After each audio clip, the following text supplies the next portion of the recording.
Alright, welcome back to the channel. Thank you for being here, and as always, if you like what we're doing, please like, share, and subscribe. With that said, let's get to the video, which is another one in the series of Hollywood's stereotypical portrayal of black and brown people. We'll be talking about the black best friend stereotype and also discuss its psychological impacts on society at large.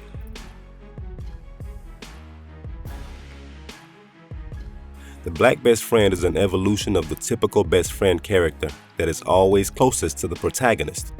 He or she is often used to portray the protagonist's character flaws, or to show the viewers an aspect of the protagonist that is not immediately apparent. The best friend's importance in the story can range from being mere window dressing to a character whose story drives the plot.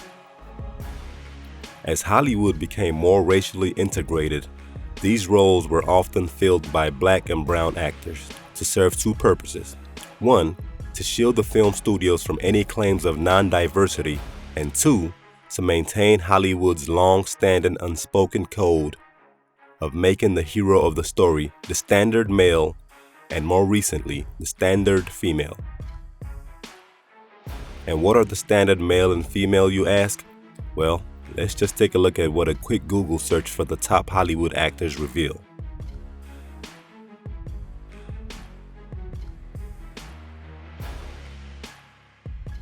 As we can see here for the top male actors, out of the 51 in this search result, only 6 of them are black. The rest are white, thereby the standard.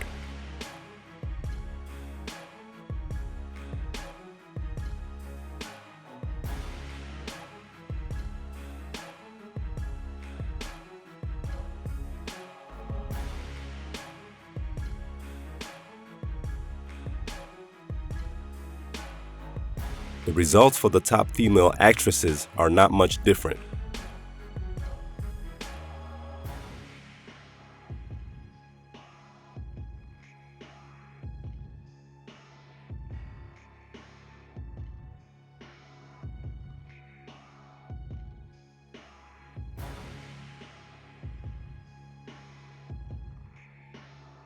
Out of the 51 female actresses in the result, only 5 of them are considered non-white. So, we see the standard for Hollywood females is also white. So what does this mean for the best friend character? It means with these roles often filled by black and brown actors, the emphasis by order of importance will always be placed on the white actors. This order of importance can translate into an overblown sense of entitlement in the real world. It can also be seen as a latent inferiority complex in marginalized groups who feel some type of pressure to conform to this unspoken standard. Which doll is the nice doll? And which doll is the bad doll? And why is that doll pretty? Because she's white and he has 2 eyes. Which doll is the ugly doll? Why is that doll ugly? Because he's black. More often than not, for the black and brown actors, the best friend character role is mere window dressing, especially when we look at their character development or lack thereof. The black best friend is rarely given a thorough backstory. He or she rarely has a character arc, and it's usually the case where this character is always there to help out the white protagonist, regardless of what he or she has going on in life at the moment. There are countless examples of these characters in Hollywood's film catalog, but we'll only focus on a couple in order to exemplify the stereotypical traits created for these characters. We'll start with The Sorcerers Apprentice, a 2010 action-adventure film written by Lawrence Connor, Mark Rosenthal, and a couple of other writers. The film stars Nicolas Cage as the sorcerer named Balthazar and Jay Baruchel as Dave, Balthazar's apprentice. The basic gist of the story is this. At around 700 AD, Balthazar was one of Merlin's 3 apprentices, whom Merlin had previously casted an anti-aging spell on to keep them young forever. After one of the 3, Maxim Hovarth, betrayed Merlin and teamed up with Merlin's greatest enemy, Morgana, They were able to kill Merlin as they attempted to steal a particular world domination spell from Merlin's book. Balthazar and the third apprentice, Veronica, were able to stop Morgana, but not before the traitor Horvath escaped.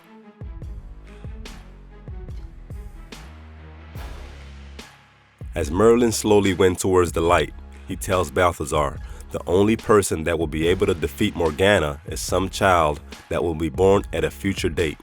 This child will have all of Merlin's powers. So essentially, Merlin predicted his own reincarnation. On a side note, with all the magnificence ascribed to Merlin, it seems a little counterintuitive that he wasn't able to prevent his own eventual death. So Balthazar lived through the centuries, battling other evil sorcerers and trapping them in the Grimhold, while searching the globe for this child, which will be known as the Prime Merlinian. Well, fast forward to the year 2000, when some kid enters Balthazar's pawn shop. Conveniently, we find out the kid is the Prime Merlinian, and Merlin's dragon ring confirms this.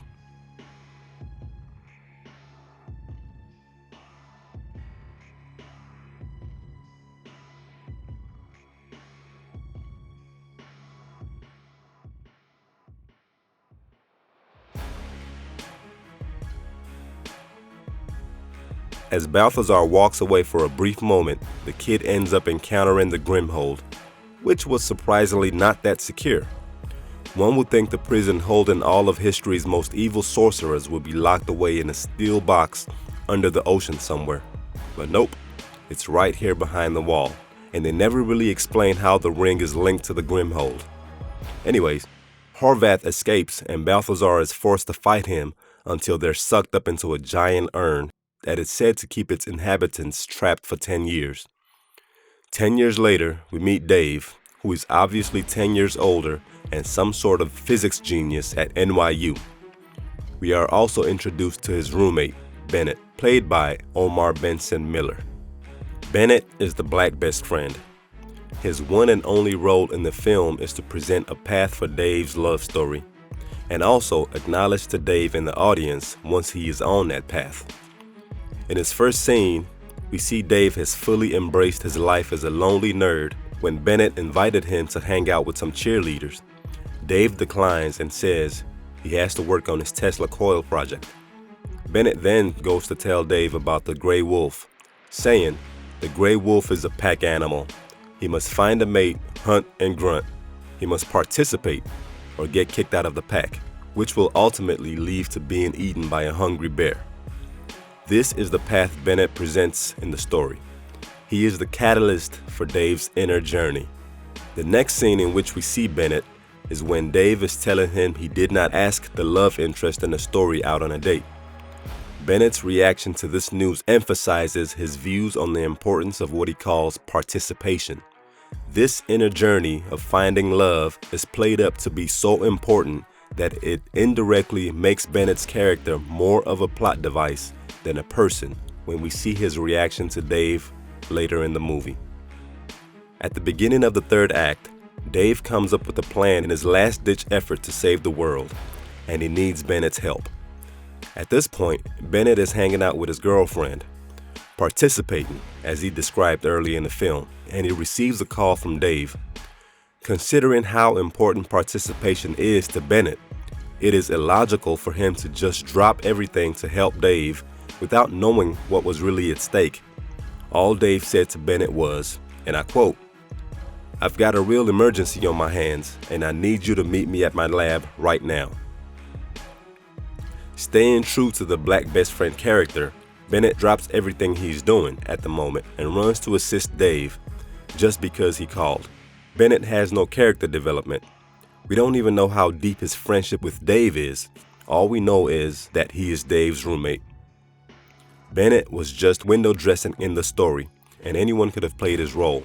The fact that he is played by Omar Benson Miller makes this friendship dynamic worse because the real-world implication here is that the white male's life circumstances takes precedence over the black male, and the constant repetitious portrayal of similar character relationships across various movies only serves to cement this perception in our collective subconscious minds. Before we go on to the next movie, one other thing I noticed in this movie is the fact that the only other black male actor with a speaking role in the movie was Jason Moore, who just happens to be playing another stereotypical role. He was the armed robber in the subway. Go figure. Alright, moving on. The next movie on the list is Percy Jackson and the Olympians, The Lightning Thief. Released in 2010, directed by Chris Columbus and written by Craig Titley. The film stars Logan Lerman as Percy Jackson and Brandon T. Jackson as Grover. The story goes as follows. Someone has stolen Zeus's master bolt, which he uses to control lightning, and Zeus is convinced the thief is the son of Poseidon, Percy Jackson. Zeus tells Poseidon unless the bolt is returned by summer solstice, there will be war. So I'm just going to pause here for a second and mention how ridiculous this sounds. As far as inciting incidents go, this has got to be the worst. They expect us to believe the king of the Greek gods does not keep his strongest weapon in the safest place, and somehow he is convinced a demigod who doesn't even know he is a demigod has the wherewithal to find this bolt and steal it. It literally speaks to the level of intelligence Zeus is working with here. He could have easily used his godly powers to look in on Percy Jackson and clearly see he did not have the knowledge of himself or the gods. Anyways, moving along.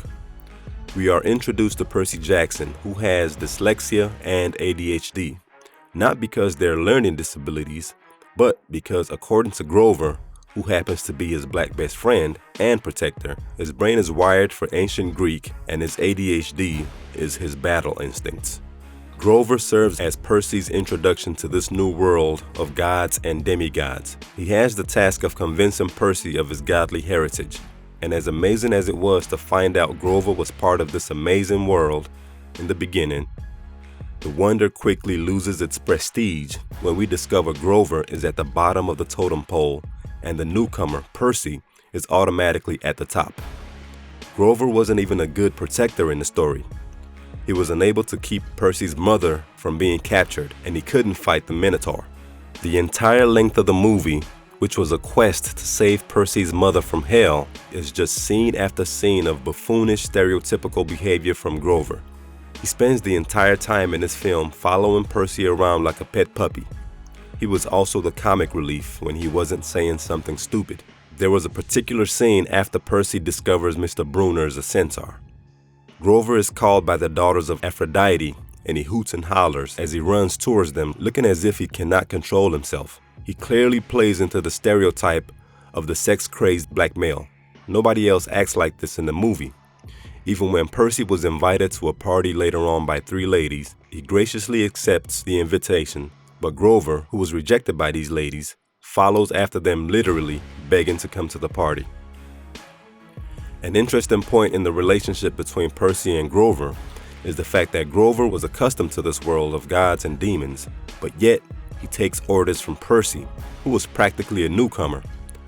Grover remains in Percy's shadow throughout the entire movie, and the instances when he steps forward with what might have been the idea to save the day, he is always wrong, and Percy's ideas always seem to work. When they encounter Medusa, Grover asks Percy how are they supposed to fight something they can't look at, and Percy came up with the idea of using a reflection off his phone.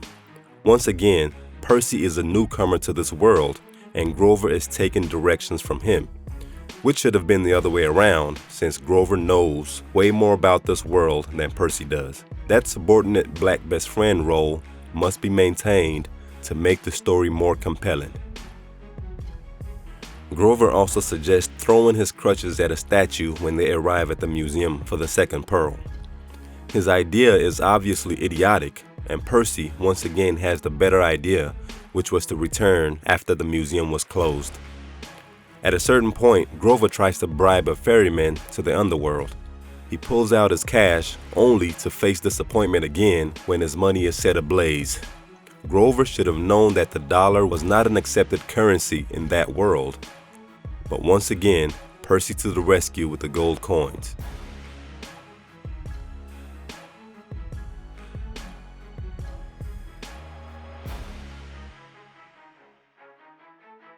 So once the mission to save Percy's mother was accomplished and it was time to leave hell, we find out they have only 3 pearls, which meant someone had to stay.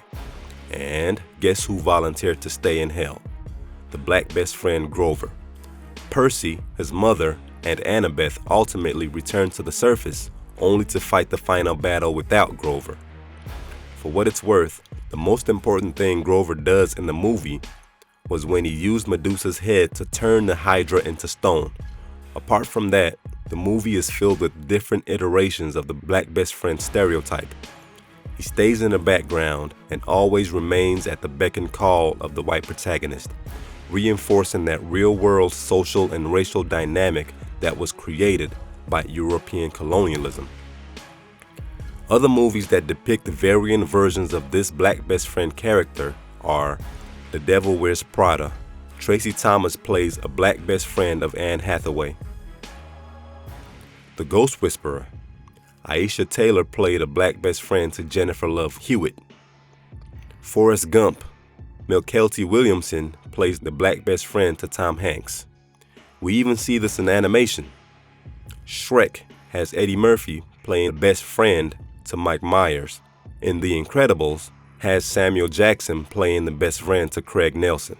And many, many, many more movies like this. So please comment down below on your thoughts on these movies and their contributions to this negative stereotype. And once again, like, share, and subscribe for more videos to come. Thank you.